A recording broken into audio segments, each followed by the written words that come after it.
हिंद दोस्तों, तो आज हम आ गए हैं अपने नए वीडियो के साथ। तो आज हम अपने यूट्यूब चैनल हिमांचल यादव 9076 पर लेके आए हैं कक्षा 12 के भौतिक विज्ञान।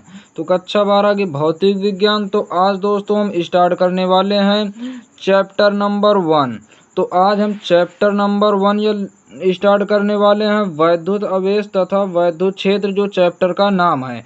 तो कक्षा 12 की आज फर्स्ट चैप्टर है, चैप्टर नंबर 1 वैद्युत आवेश तथा वैद्युत क्षेत्र के विषय में आज हम पढ़ेंगे।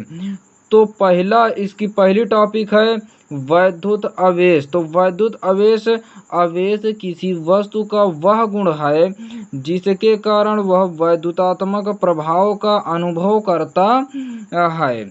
आवेश एक अदिश राशि है, इसका मात्रक कूलाम होता है।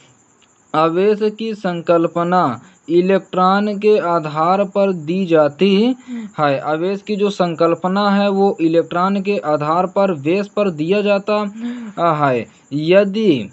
यदि किसी वस्तु में इलेक्ट्रॉन की हानि होती है तो उसे धन आवेशित कहते हैं। अगर किसी वस्तु पर इलेक्ट्रॉन की हानि होती है तो उसे धनावेशित वस्तु कहा जाता है। यदि किसी वस्तु पर में इलेक्ट्रॉन की वृद्धि हो तो उसे ऋण आवेशित इलेक्ट्रॉन कहा जाता है। तो ये हुआ आवेश की वैद्युत आवेश की परिभाषा और उसके विषय में कुछ इन्फॉर्मेशन। फिर क्या है कि आवेश के प्रकार। आवेश दो प्रकार के होते हैं। आवेश कितने प्रकार के होते हैं? आवेश दो प्रकार के होते हैं।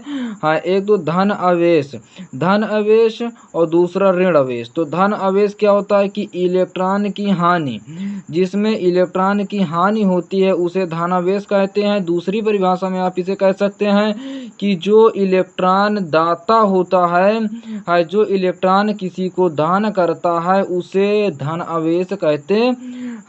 तथा दूसरा ऋण आवेश। ऋण आवेश इलेक्ट्रॉन की कमी मतलब वृद्धि होती है। ऋण आवेश में क्या होता है? इलेक्ट्रॉन की वृद्धि होती है, अर्थात जो इलेक्ट्रॉन को ग्रहण करता है उसे ऋण आवेश कहते हैं।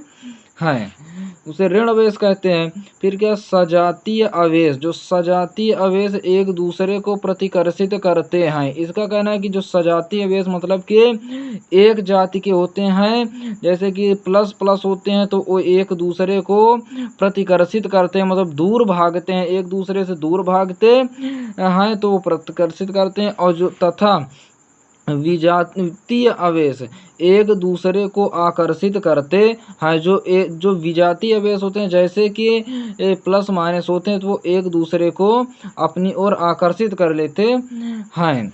फिर क्या? अगली टॉपिक है आवेश के मात्रक। तो आवेश का मात्रक क्या होता है? एसआई पद्धति में हम आवेश का मात्रक बताएं। ये तो देखिए, आप हाई स्कूल में एक फार्मूला पढ़े हैं, हाई स्कूल में आप एक सूत्र पढ़े हैं कि I बराबर क्यू अपान टी। तो जब टी को इधर लाएंगे आई की तरफ, तो इधर अपान में जब इधर आएगा तो कायम हो जाएगा, मल्टीप्लाई में हो जाए, मतलब कि गुणे में हो जाएगा। तो इधर से जब इधर जाएगा तो गुणे में हो जाएगा। जैसे कि यहाँ आवेश बराबर आई गुणे टी।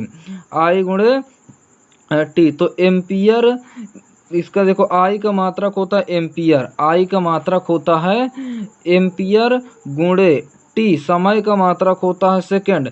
तो एम्पियर गुणे सेकंड या कूलाम, या फिर इसका मात्रक कूलाम होता है। सीजीएस पद्धति में स्टेट कूलाम मात्रक होता है। स्टेट कूलाम मात्रक होता है। एक कूलाम बराबर होता है 3 गुणे 10 की पावर 9। 3 गुणे 10 की पावर 9 कूलाम होता है। अगला क्या है? वैद्युत चुंबकीय मात्रक। तो इसका वैद्युत चुंबकीय मात्रक क्या होता है? तो एक कूलाम बराबर 1/10 EMU होता है, इलेक्ट्रिक मैग्नेटिक यूनिट होती है।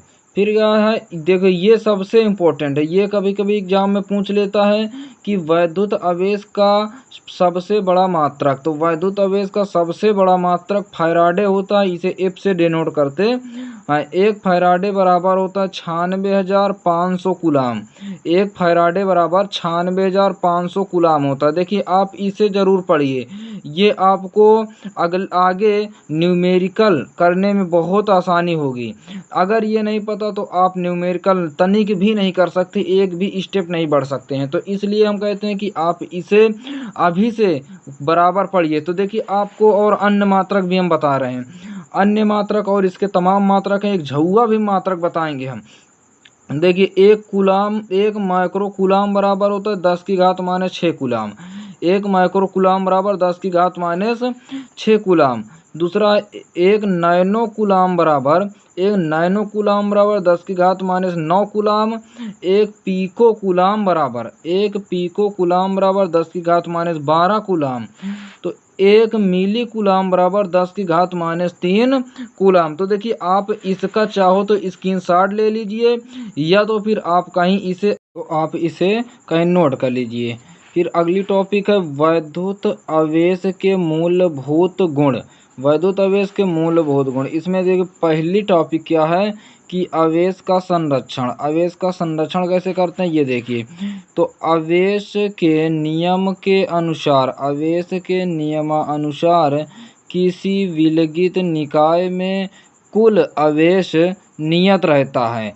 संरक्षण के नियमानुसार किसी विलगित निकाय में कुल आवेश नियत रहता है, मतलब कुल आवेश क्या नियत रहता है। अगला क्या है, आवेशों की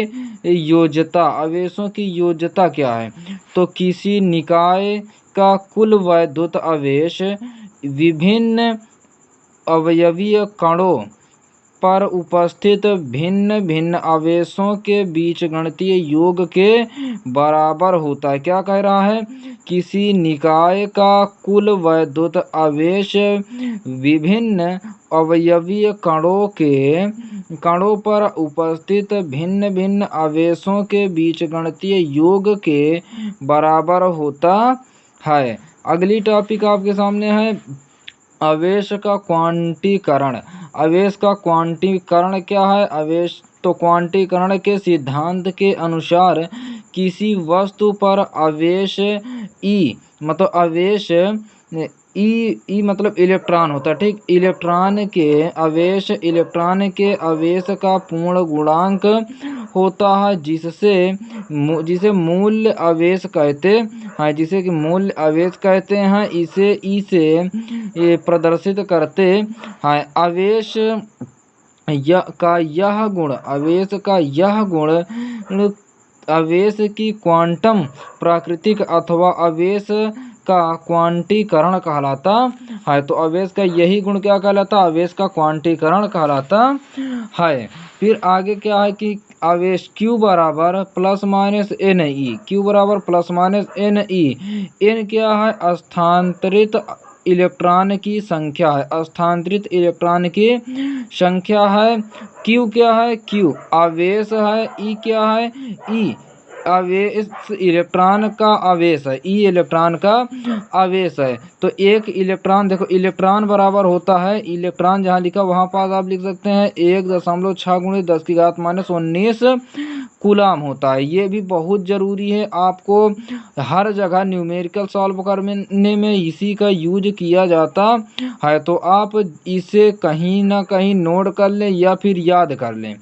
अब हम आपको कल पढ़ाएंगे अपने अगले वीडियो में कूलाम का नियम। तो कल अपने अगले वीडियो में हम बताएंगे कूलाम का नियम। तो आज का वीडियो बस यहीं तक। अगर आपको हमारा वीडियो अच्छा लगा हो तो हमारे चैनल को सब्सक्राइब कीजिए और लाइक कीजिए, ताकि हमारे हर वीडियो की नोटिफिकेशन सबसे पहले आप तक पहुंच सके।